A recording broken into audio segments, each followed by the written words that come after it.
Patavini, ciao, perché oggi non posso dire ciao Patavini avendo le mani occupate. Sono tra le vette dei Colli Euganei, c'è una bellissima vista alle mie spalle e tra le mie mani questa bellissima box che ci ha mandato alle Fresh con un sacco di ortaggi, frutta e verdura e tonalità di verde, perché oggi andremo a preparare insieme due ricettine che non vi svelo ora. Andiamo. Giuliano, che è il titolare appunto del ristorante Trattoria Alpirio, ci ha accolto e ci ha portato subito nella cucina. Giuliano, grazie dell'accoglienza e del benvenuto. Ciao Patavini, ciao ora che ho le mani libere, Massimo vi ha già salutato, io ve lo presento, lui è lo chef del Trattoria Ristorante Alpirio. Io gli ho portato la nostra cassetta che ci ha dato Ale. Adesso andrò a preparare diverse ricette perché Massimo appunto mi ha già anticipato le sue idee, mi piacciono moltissimo. No, questa è verza, sì. Sì, questa è una verza. Questa è verza. Abbiamo anche una zucca, abbiamo dei broccoli, abbiamo dei cavolfiori, abbiamo questo bellissimo cavolo romano che a me piace sempre tantissimo. E niente, andiamo all'opera. Senti che profumo. Fantastico. Io questa mattina volevo farmi la spremuta, ti dico la verità, però ho detto no perché poi non ho più le arance da portare, quindi dai, andiamo all'opera. Cominciamo con un'insalata di finocchi e arance. Quindi andiamo a utilizzare andiamo a appunto recuperare anche la buccia. Con un pelo a patate, non ce ne serve molta, ma... Senti che profumo. Sì. Mamma mia. Arriva subito al naso. Queste le utilizziamo per fare una sottilissima brunoise che metteremo poi nel condimento dell'insalatina. Peliamo l'arancia a vivo, avendo cura di togliere tutta la parte bianca, che è quella un po' più amarognola. A me piace molto la parte agrumata appunto, che va a elevare secondo me i piatti, no? Perché è quel tocco che magari anche va a stupire il palato, a sorprendere un po' anche le persone. Esattamente, no? Che ti fa uscire poco, ma uscire un po' dagli schemi. Giusto. Sarebbe da prendere la forchettina e mangiarle così queste, sì, ma dobbiamo tenerle per la nostra ricetta. Esattamente. Dicevi, scusami? Sì, che una volta si aveva quasi pudore di fare questo risparmio spinto. Okay. Oggi fortunatamente comincia a diventare qualcosa di ordinario, anche e soprattutto nelle nuove generazioni. Certo, ordinario e anche di ricercato, perché secondo me c'è sempre più appunto ricerca nel cercare di utilizzare il 100% della parte edibile dei prodotti, soprattutto quando sono vegetali e quando sono di questa qualità, perché giustamente deve avere delle arance coltivate in un certo modo e selezionate in un certo modo, così come tutti i prodotti, perché altrimenti poi no, giustamente noi siamo quello che mangiamo e il nostro organismo poi va a assimilare tutto quello che entra nel nostro corpo. Discorsi molto ampi, molto lunghi. Rimandiamo il discorso alla prossima volta. D'accordo, d'accordo. Prendiamo il nostro finocchio e anche di questo recuperiamo le barbe che ci serviranno come guarnizione per la nostra insalatina. Gli diamo una leggera mondata, ripassiamo un po' le foglie esterne che non è necessario togliere perché sono comunque morbide, però ci permettono di avere un'insalata meno fibrosa, da dire. Esattamente. Adesso lo preparo io. Sei un ottimo allievo. Bene, sono contenta, è lunga la mattinata, ne ho ancora da imparare. Pronto? Perfetto, andiamo alla fettatrice. Perfetto. Il finocchio è rimasto in fettatrice, mi sa. Abbiamo perso il finocchio, o meglio abbiamo lasciato il finocchio nella fettatrice, ma adesso andiamo a comporre la nostra insalatina e il primo piatto è fatto. Mettiamo solo un po' di sale nei finocchi che molleranno un po' d'acqua. E andiamo a fare una citronette utilizzando l'acqua delle arance, la buccia, le barbe del finocchio e olio extravergine d'oliva. La nostra citronette, le nostre arance pelate a vivo. Volevo attenzionarvi questi colori, adesso siamo pronti con il cucchiaio che Massimo ci ha appena preso ad amalgamare il tutto. Dai, mi rendo utile anch'io, ti tengo la grazie, grazie. Poi per chi la volesse più golosa e, come si può dire? Per chi la volesse più golosa? Ecco, può aggiungerci della pancetta croccante, spadellata e sgrassata. Io sai cosa ci vedrai molto bene in questa insalatina? Delle mandorle tostate o delle noci tostate in base alle esigenze e ai gusti di chiunque. Ci eravamo persi un attimo in chiacchiere con Massimo, ma stiamo andando a impiantare la nostra insalatina di finocchi che io vorrei già assaggiare, ma devo rimandare l'assaggio perché abbiamo altre preparazioni da fare. Perfetto. Ecco qua. Eccola qua. Insalata di finocchi e arance, contaminata perché abbiamo usato olive taggiasche, non siciliane, però oggi l'Italia è bella anche perché è contaminata. Esattamente. Sì, sì, sono d'accordo. In tutti i sensi. Bravo. Adesso andiamo a preparare un'insalatina tiepida con delle julienne che adesso Massimo ci prepara, perché io non ho voglia di utilizzare quella lama per responsabilità. E racconta. Con la lama mi limito a tagliare a metà i vari cavoli e le verze per poi sfruttare ancora l'affettatrice per avere questa julienne finissima e fare questo sauté al quale aggiungeremo, sempre in onore della Sicilia, uvetta e pinoli. Un po' ci colleghiamo al video vecchio, quindi dalla Sicilia tornano un po' i sapori e i ricordi della Sicilia. Ci facciamo contaminare anche dai video precedenti. Giusto, io speravo e pensavo tu usassi la lama, ma vai di facilità e di ottimizzazione con l'affettatrice e fai benissimo. Diciamo che con la lama si riesce, però ci vuole molto più tempo. tempo. Ah, bellissimo questo. Il sale, eventualmente un altro goccio d'olio. Con il sale le verdure rilasciano l'umidità e finiscono di stufarsi. Le teniamo molto indietro. Così teniamo, come dicevi prima, giustamente anche il colore, la croccantezza. Esattamente. E anche la parte nutriente che sì, hanno. le proprietà. Ecco, rapida, veloce, molto gustosa, molto invitante. Finché aspettiamo il bollore dell'acqua, pasta e fagioli, serve la pasta, giustamente. Non possiamo non assaggiare questa insalatina tiepida che abbiamo appena fatto, quindi Massimo, e quindi andiamo. Insalata condivisa. Buon appetito. Buon appetito a te e grazie. Che bella. Io la sto ammirando, scusa, finché tu la degusti. Mi è venuto Ho bene. fatto una forchettata troppo grande, forse. Non sembra, ma pinolo e uvetta l'hanno arricchita ancora di più. Sai cosa? E anche l'oliva taggiasca. Nella sua semplicità in realtà ha un sacco di sapori, anche merito dei sapori appunto che hanno proprio queste verdure, questi ortaggi. Secondo me è bellissimo anche la consistenza che c'è tra il croccante naturale e il croccante dato con la tostatura e col sauté che abbiamo fatto. E io vado avanti, scusami, ma è buona. E io ti faccio compagnia. Cavolo, sei buona.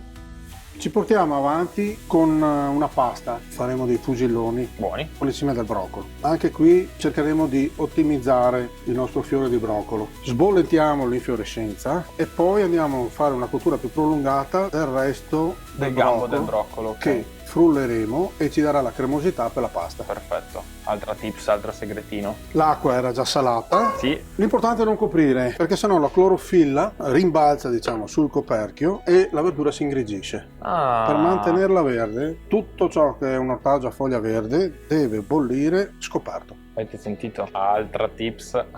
L'infiorescenza è sempre la prima a cuocere, bisogna attendere un attimino per la parte finale della cima. Qui ci siamo. Abbiamo messo i nostri broccoli in acqua e ghiaccio per appunto bloccare la cottura, trattenere le proprietà nutritive e trattenere anche il colore, che in realtà Massimo ci ha già insegnato che le verdure a foglia verde non vanno appunto cotte con il coperchio affinché appunto la clorofilla non rimbalzi e vada a scurire il colore. La parte del gambo del broccolo e andiamo a lessare.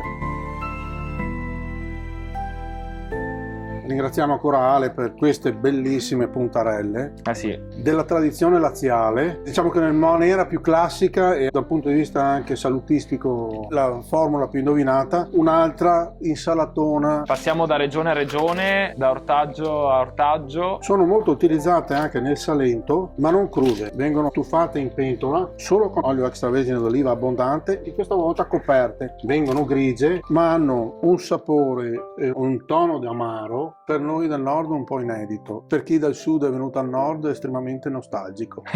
Piatto nostalgico. Oggi sto imparando e osservando molto, quindi questo mio silenzio è ammiratorio. Arricchiamo la nostra insalata di puntarelle con una nota fresca di mela che non andiamo a sbucciare ma a tagliare come le puntarelle. Quindi aggiungiamo un altro colore, un'altra consistenza, un po' di dolcezza, un po' sempre di dolcezza. Croccantezza, i benefici e le proprietà della buccia che la mela ha, oltre che della polpa della mela. Aggiungiamo un po' di uvetta rinvenuta con un po' di acqua calda per ammorbidirla e 2 pinoli tostati, l'olio e il sale. Bastano pochi semplici ingredienti di qualità, saperli lavorare come dicevamo prima e vengono fuori dei piatti e delle ricette incredibili. Esattamente. Ci si ispira alla tradizione aggiungendo quel qualcosina in più. Io ne approfitto per ringraziarti in questo momento per tutto quello che mi hai e ci hai insegnato oggi. Ci devo andare assolutamente all'assaggio di tutte queste prelibatezze che abbiamo preparato. Ci siamo accomodati in sala perché è il momento degli assaggi. In cucina ho assaggiato solo il sauté di misto cavoli che abbiamo preparato. Alla mia sinistra c'è una bellissima vista Colli, alla vostra destra la stessa cosa. Andiamo all'assaggio. Eccolo qua, le nostre cime di broccolo. Ale, grazie per queste verdure, Ale. Grazie di esistere. È molto delicata nonostante la sarda, che però comunque dà quel sapore in più, quel tocco in più, sia di sapidità sia di spinta al piatto. Molto buona, stavo pensando il mese scorso broccolo remanata, oggi più o meno simile, 2 sapori completamente diversi, entrambe davvero molto buone, merito dei broccoli di Ale.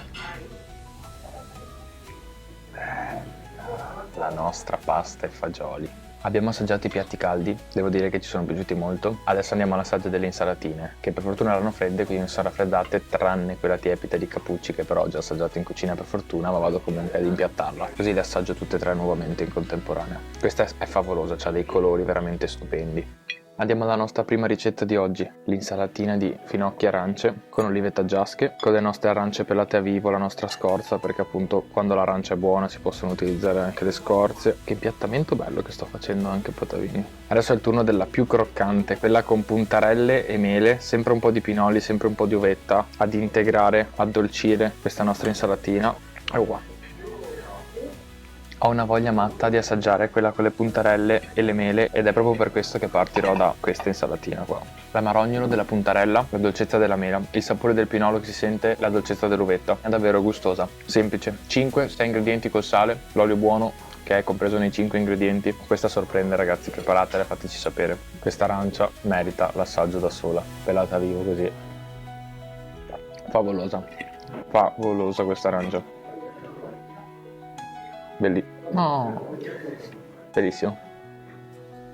Allora, appunti per alle fresh. La prossima volta voglio 5-6 kg, 6 bancali di arance, perché sono favolose. Abbiamo utilizzato, oltre appunto all'arancia pulita a vivo, come avete visto, anche la scorza e il succo per condire e arricchire questa insalatina, che è davvero eccezionale. Il finocchio così tagliato in affettatrice sottile a me piace tantissimo. Abbiamo utilizzato poi appunto anche la barba del finocchio per procedere con l'arricchimento di questa insalatina con l'oliva taggiasca. La finisco e vi saluto. Tanto quella di cavolo mi avrei già visto mangiarla, quindi me la gusto e ci vediamo dopo.